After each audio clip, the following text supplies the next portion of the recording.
pasur shumë reagime për keq interpretim, sepse thuhet që në vendimin OSHP-s, shërtimi i kësaj ankese është që është jashtë jurisdiksionit të organit shërtues të prokurimit. Njëri prej të cilëve ka reaguar sot është edhe Kenan Gashi nga rrjeti OJQ-ve Avonet që kam në linjë të drejtë për drejtë tani. Mirëmbrëma. Mirëmbrëma.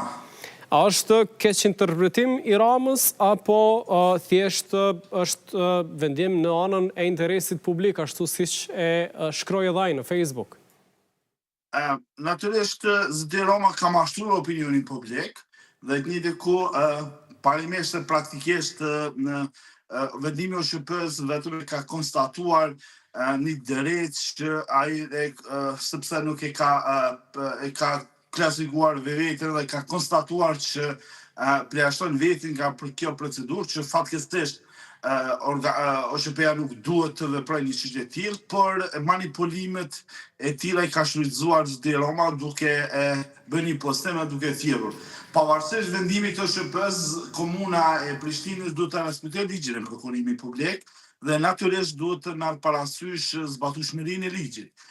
Zoti Rama ka bërë mashtrim publik, të njëjtën kohë ka deklaruar publikisht diçka që s'e ka thënë vendimi i OSHP-s.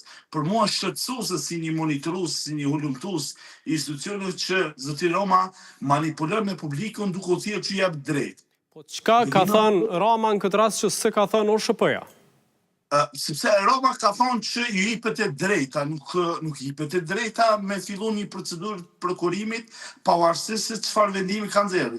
OSHP-ja ka thënë që nuk është jashtë jurisprudencës së saj, edhe pse OSHP-ja u zgjosh të nxjerrë një vendim për shkak pretendimeve të cilën ka bërë ankuesi.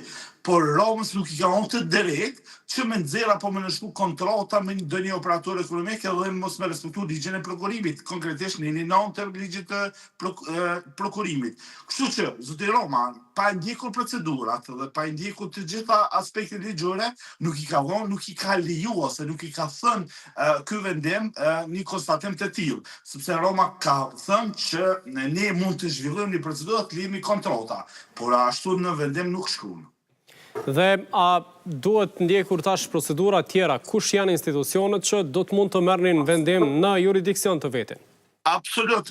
KRPP-ja është pjesë e mekanizmit që duhet të monitorojë këtë aktivitet prokurimit, e të njëjtën kohë edhe të nxjerrë edhe të rekomandoj e të njëjtën kohë të sugjerojë autoritetin kontraktues, këtë rast komunën e Prishtinës, zyrën e prokurimit dhe kërkesën iniciuese. Por çka është shumë e rëndësishme që ligji i prokurimit duhet të zbatohet e njëjtën kohë edhe neni i tillë që përcakton, sepse është obligim ligjor nëse ndonjë kompani publike kryen shërbimet apo ka kryer shërbimet, duhet të ofrohet së pari, duhet t'i ofrohet kësaj kompanie publike dhe pastaj nëse kjo kompani nuk ka kapacitete apo nuk ka mundësi për të realizuar shërbimet, duhet të fillojë një procedurë tjetër e prokurimit. Por pa ofruar këtë mundësi tek operatori publik, këtë rast të ndërmarrja publike si aksionor që është po ashtu komuna e Prishtinës është aksionore në kompaninë publike pastrimi që është me 77.4% të aksionit. Kështu pa ofruar së pari mundësinë e parë të marrëveshjes apo kontratës për shërbime të tilla kompanisë nuk guxon sipas ligjit të prokurimit të marrë veprime tjera për ndonjë kontratë apo ndonjë aktivitet tjetër të prokurimit, sepse është provuar dhe është praktikuar në disa komuna, por raporti auditorit të Republikës Kosovës ka nxjerrë konstatime të gjithra që kanë shkel ligjin, njëjtë kohë dhe është në kundërshtim me ligjin e prokurimit dhe ka rekomanduar që komunën apo komunat të caktuara mos të veprojnë në rast të tillë sepse është vepër dhe kjo vepër është e nxjerrur si një vepër penale. Apo e bën kjo që OSHP-ja nuk i dha fund këtij diskutimi edhe apo vazhdon bllokada që Rama sot në Facebook e tha që ju dha fundi një bllokade të padrejtë?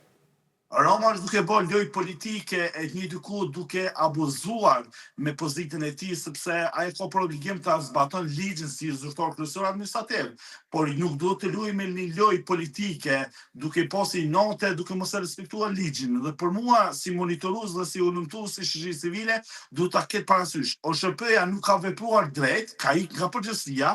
Ne kemi thënë që është duke mohuar drejtën e tyre si organ përgjithësi si është gjykata e ndërave. Ajo është dashur të gjykoj edhe ti trajtoj pretendimet e ankusit, sepse në vendimin e Shqipërisë ka ankusin e ka konsideruar si jo pol e interesit publik, përderisa ky kompani ka kryer shërbim. Edhe SHP-ja, edhe KRPP-ja kanë përgjegjësi të barabarta në këtë rast. E para, KRPP-ja nuk duhet të monitoroj edhe të zbatoj ligjin dhe të sugjeroj autoritetin kontraktues, në të kohë SHP-ja është dashur të trajtojë pretendimet e ankusit që është pol direkte, sepse ka kryer shërbime dhe është aksionar, është produkt i komunës së Prishtinës dhe komuna e Prishtinës si aksionar i kësaj kompanie duhet të respektojë ligjin e prokurimit publik dhe përgjegjësitë që ta kanë si aksionar i kësaj kompanie. Kështu që të trija polet në këtë rast kanë përgjegjësi ligjore dhe duhet të kenë përgjegjësi edhe në zbatueshmërinë e tyre ligjore. Notrojmë se çfarë do ndodhë, Gashi, të falenderoj shumë që inkuadrove në Kompasonte. Nacisht, faleminderit shumë për fjesë. Faleminderit, ndërkaq që do të vazhdojmë